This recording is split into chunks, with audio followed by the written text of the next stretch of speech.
한 주의 중반 수요일입니다. 주의 은혜로 터닝 포인트가 되는 수요일 하루가 되기를 축복합니다. 오늘은 이제 모임이라고 하는 부분에 대해서, 교회 모임이라고 하는 부분에 대해서 바울이 함께 생각해 볼 것을 권하고 있습니다. 모임은 얼마나 중요한지, 사람은 모임 가운데 태어나고 모임 가운데 자라고 모임 가운데서 생을 마감합니다. 우리 모임은 인간 생활의 전체라고 할 수 있지요. 우리가 참여하는 모임이 정말 많고 그 모임 안에서 상호작용을 통해서 우리는 사람이 되어가고 기여하고 사랑을 나누게 됩니다. 그런데요, 우리가 참여하고 있는 어떤 모임이 모이면 모일수록 그 모임의 원래 취지를 퇴색시키고 역행하고 해가 된다고 한다면 그 모임을 어떻게 이해해야 한다는 말입니까? 오늘 고린도 교회는 그들이 함께 모인 그 모임이요 도리어 유익이 되지 못하고 해가 되는 모임으로 전락하게 된 일이 있었다라고 말하고 있죠. 성만찬으로 대표되고 성만찬으로 실현되는 그들의 친교 모임이었습니다. 성경은 이 친교를 단순히 교제라고 하지 않고 코이노니아라고 합니다. 특별한 용어를 사용하는데요. 이것이 얼마나 중요한지 우리 사업하시는 분들은 자금 흐름이 원활해야 기업차가 생존하고 성장할 수 있는 것을 너무나 체감하실 것입니다.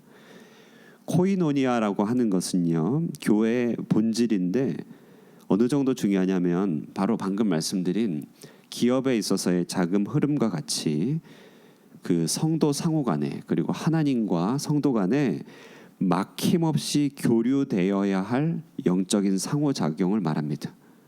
심장박동과 같이 중요한 것이죠.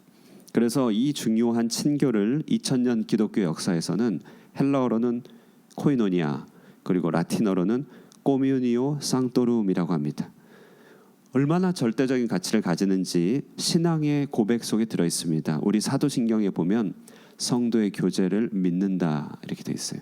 나는 성령을 믿사오며 거룩한 공교회와 성도가 서로 교통하는 것과 성도의 교제를 믿는다라고 합니다.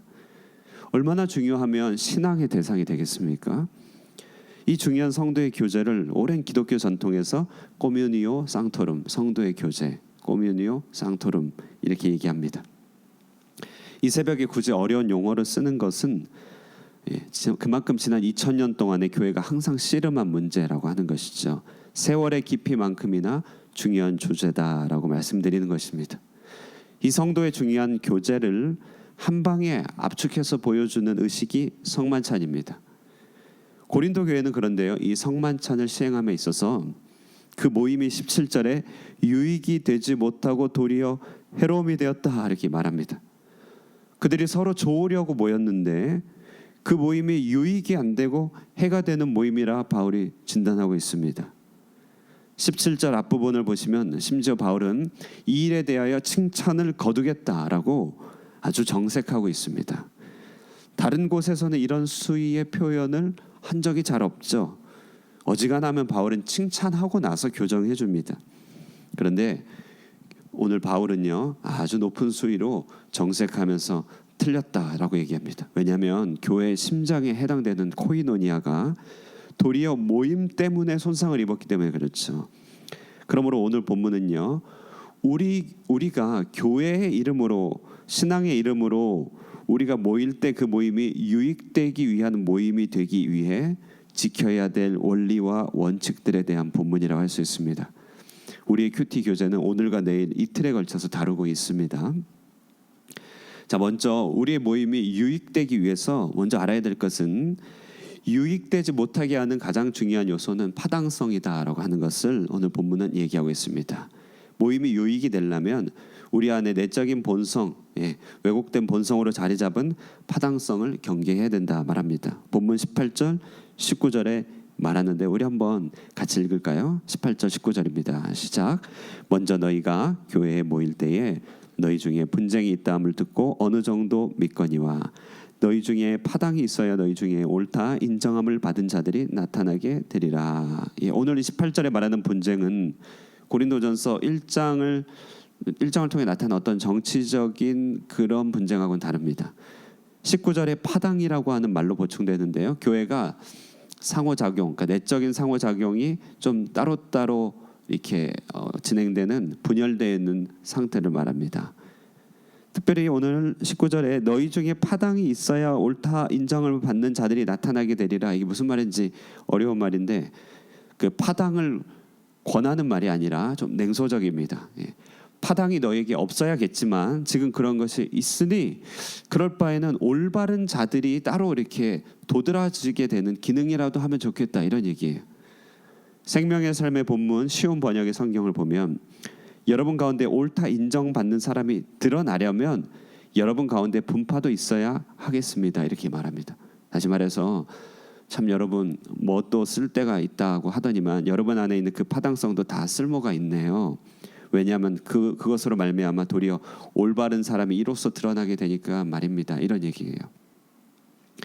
파당성이라고 하는 것은요, 우리 문화와 우리 이해와 관심사를 공유한 사람들끼리 뭉쳐진 모임의 상태를 말하는 것이죠. 이들 모임의 특징은 스스로를 섬긴다는 것입니다. 스스로 자기 자신들을. 그래서 관심사의 원 안에 있는 사람들은 상호 결속이 매우 높아지지만 원 밖의 사람들에 대해서는 대체로 무관심해지게 되는 것이 파당성입니다. 갈라디아서 5장에서 바울은 육체의 일은 현저하니 하면서 음행과 쭉 얘기합니다. 그 중에 하나가 파당성입니다. 당 짓는 것과 분열함과 이렇게 말하죠.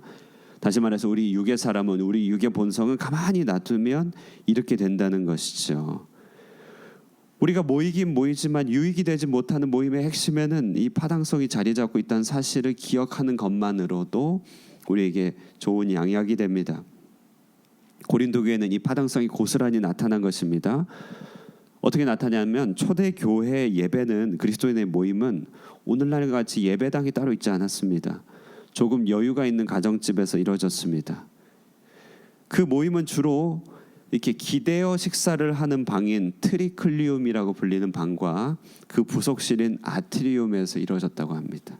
이런 경우 집주인이 그 관계에 따라서 트리클리움에 초대할 사람들을 정하게 되는데요. 고린도 교회가 주의 만찬의 모임에서 불미스러운 파당이 가시적으로 드러나게 된 것이 바로 이런 배경이 된 것이죠. 오늘 본문을 조금 더 이렇게 상상해보고 연구해보면 주일 저녁이면 이런 그들은 이제 주일 저녁에 모였나 봅니다. 혹은 이른 새벽에 모였는데요. 각자 음식을 가지고 와서 식사를 하는 것입니다. 그리고 그 끝에 최후의 만찬을 기념하는 성만찬을 하게 되는데요. 떡과 포도주를 나누며 성찬을 거행했습니다. 그런데 여유가 있던 그리스도인들은 많은 음식을 가져오고 그들이 자신들의 식사에 몰두한 것이에요. 그래서 오늘 먹고 취하였다. 그러니까 굉장히 배불리 먹고 취하고 기분 좋게 성만찬에 들어간 것입니다. 그런데 일과를 끝내고 늦게 도착할 수밖에 없었던 사람들이, 계층의 사람들이 있었죠. 그들은요, 그들의 계층 때문에, 조건 때문에 변변찮게 음식도 준비할 수 없었습니다. 결국 이들은 먹고 남은 음식을 먹게 되었는데요. 바울은 강력하게 책망합니다. 오늘 22절인가요? 보시면은 너희가 먹고 마실 집이 없어서 그렇게 했느냐, 아주 책망하죠. 하나님의 교회를 하찮게 여긴 것이다, 이렇게 얘기합니다. 참여하지 못하는 자들이 수치감을 느끼도록 한 일을 행하였다. 이에 대해서 나는 더 이상 할 말이 없구나, 이렇게 얘기합니다.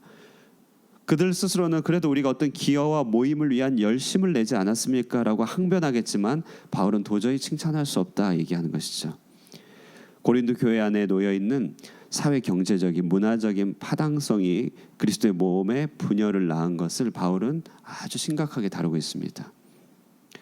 이것이 왜 그렇게 중요하냐? 그것은 코미니오 상토름, 코이노니아를 해치게 되기 때문에 그런 것이죠. 이 파당성은 우리가 성령 안에서 스스로 거스르려는 의도적인 순종을 하지 않는다면 누구나 다 빠져들게 되는, 어떤 교회나 다 빠져들게 되는 본성이다라고 얘기하고 있습니다. 그러므로 모임이 유익되게 하려면은요, 어떻게 해야 되느냐? 적용인데 빈 의자를 상정해야 됩니다. 빈 의자. 우리는 교회 안에 어떤 모임이든지 거기에 항상 누군가 채워야 될 빈 의자가 있다는 사실을 기억해야 됩니다. 빈 의자라고 하는 것은 우리가 누군가를 놓칠 수 있음을 생각한다는 것을 말합니다. 다시 말해 모임은 좋잖아요. 모임 구성은 항상 좋고 이렇게 서로 지지가 될 수 있습니다. 감사가 넘치죠.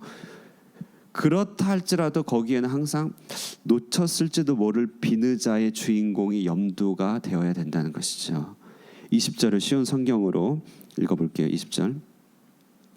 그러므로 여러분이 분열돼 있으니 함께 모인다 해도 주의 만찬을 먹기 위한 것이 아닙니다. 그러니까 오늘 아침에 설교 용어로 하면은 여러분의 파당성으로 인하여 모임이 성찬이 되지 않습니다. 아무리 그렇게 한다 할지라도 은혜에서 멀어졌습니다. 바꿔서 말하면 모일 때 여러분은 누군가 채워야 될 빈자리를 의식하십시오, 이런 얘기죠. 교회 생활하다 보면 마음이 잘 맞는 단짝이 생길 수도 있고 또 그것이 바람직한 교제이기도 합니다. 제자 훈련 같은 것이 진행되면 기숙끼리 느끼는 끈끈함 같은 것이 있습니다. 교회가 어려움을 같이 통과하거나 공통의 경험을 가지면 공동체성이 강화됩니다. 모두 다 은혜의 작용입니다. 그런데 은혜의 작용이 파당성으로 전락하지 않으려면 은혜 받은 크기만큼이나 빈 의자를 기억해야 됩니다. 우리가 누군가 놓쳤을 수 있는 그 빈 의자가 있겠구나. 하나님이 붙여 앉혀야 될 누군가를 혹시 놓치거나 있지 않을까라고 생각하는 것이죠. 동시에 한 걸음 더 나아가면요, 우리 교회는 물리적으로 빈 의자가 있습니다. 제가 말씀을 준비하면서 좀 깨닫게 된 게 있어요. 저는 우리 성도님들이 신실하게 이렇게 참여하고 자리를 지키니 빈 의자는 별로 개의치 않았습니다. 시간이 해결해주고 제가 개의할 필요도 없고 또 그렇게 개의치 않아야 된다 생각했습니다. 그래서 저는요, 아는 성도가 눈에 안 보이면 그게 신경이 쓰였지 빈 의자는 솔직하게 저에게 중요한 대상이 아니었습니다. 그런데 제가 어쩌면 오늘 처음으로 빈 의자를 의식한 것 같아요. 말씀을 들으면서. 무슨 말이냐면요, 우리 가운데 있는 빈 의자는요, 우리가 놓쳤을 수 있는 사람들에 대한 것이라는 것이죠. 그러니까 제가 개의치 말아야 된다 이런 차원이 아니고요, 우리 가운데 주께서 세워놓으신, 마련해 놓으신 빈 의자에 하나님께서 붙여주려 하시지만 미처 생각하지 못한 사람들에 대한 것일 수 있겠구나. 오늘 본문을 보면서 또 저한테는 이렇게 적용이 되더라고요. 우리 새벽에도 마찬가지죠. 주님 앞에 신실함을 보이고 은혜를 사모하면 사모할수록 내가 은혜가 필요한 만큼 누군가도 그렇게 필요할 텐데, 내가 받을 은혜에 굉장히 이렇게 주님 앞에 목마를수록 누군가도 목마른 사람이 있을 텐데 라고 하는 빈 의자를 생각해 봐야 된다는 것이죠. 아브라함은 동서남북을 바라보면서, 하나님은 아브라함을 향해서 동서남북을 바라보라고 하셨습니다. 우리도 좌우 양옆을 바라보면서 이끌림을 받아 앉아 저 빈 의자들에 앉을 누군가가 있을 것이다 라고 생각하면서 우리 마음을 늘 오픈해 놓는 것이죠. 이것이 우리 자신을 이렇게 코미니오 상토름에 참여시키는 일입니다. 모임이 유익되기 위해서는 어떻게 해야 되느냐? 세 번째는요, 교회 모임과 그 교제의 핵심이라고 하는 성만찬의 의미를 제고해 봐야 됩니다. 모든 교회 모임은 성만찬으로 요약이 되고 또 이 성만찬은 모든 교회 모임에 녹아져 있는 것이죠. 이에 대해서는 내일 조금 더 살피겠습니다. 결론을 맺겠습니다. 한동안 이 시대의 키워드가 저녁에 있는 삶, 워라벨 이렇게 불렸던 적이 있습니다. 말씀을 오늘 통해서 비슷한 이렇게 워드 플레이를 해본다면요, 모빈벨이다. 우리 신자의 삶은 모이고 또 빈 의자를 기억하는 삶이다. 열심히 모이고 좋은 모임이 되고 그러면서도 그 안에 있을 빈 의자를 함께 생각하는 밸런스, 모빈벨. 말이 됩니까? 모빈벨. 우리가 이처럼 누군가를 함께 할 사람을 늘 생각할 때 우리가 모이는 모임은 언제나 유익이 되는 모임, 코미니오 상토름이 된다. 성도의 교제가 되는 것입니다. 이처럼 거룩한 성령님께서 함께 하시는 성도의 교제를 이뤄가는 우리 하늘꿈 교회가 되기를 축복합니다. 기도하겠습니다. 하나님 아버지, 코미니오 상토름, 성도의 교제, 이를 통하여 우리 하나님과 우리 사이에, 성도와 성도 사이에 성령의 놀랍고 신비로운 교통을 허락하여 주셨음을 다시금 기억합니다. 이것이 우리의 생명이며 우리의 본질이고 우리로 하여금 사명을 이루게 하는 것이고 또 우리의 성장의 기름을 생각해 보게 됩니다. 그러나 주님, 우리가 미처 생각하지 못할 때 이 성도의 교제, 이 원활한 상호작용이 막히게 될 때가 있음을 보게 됩니다. 부지불식간에 우리가 이와 같은 일들을 또 행하지 않도록 주님이여 늘 우리 주변에 빈 의자, 주께서 이끌어 주실 그 사람들의 자리를 늘 생각하게 하여 주시고, 그러므로 늘 마음을 열어 하나님의 마음으로 우리 서로를 섬길 수 있는 귀한 공동체가 될 수 있도록 축복하여 주시옵소서. 오늘 이 아침에 기도하는 동안에도 성령의 역사가 충만하게 임하여서 성령 안에서 나누는 교통이 서로 간에 있게 하여 주시고, 누군가를 생각하고 위하여 중보할 때 성령께서 역사하여 주시사 비록 몸은 떨어져 있지만 성령 안에서 한 몸이 되어가며 서로를 위하여 기여하고 서로를 위하여 사랑을 나눌 수 있는 귀한 아침 될 수 있도록 도와주시옵소서. 한 사람 한 사람의 기도 제목을 붙들어 주시고 이끌어 주시고 응답하여 주시길 원합니다. 함께하여 주시옵소서. 예수님의 이름으로 기도드리옵나이다. 아멘.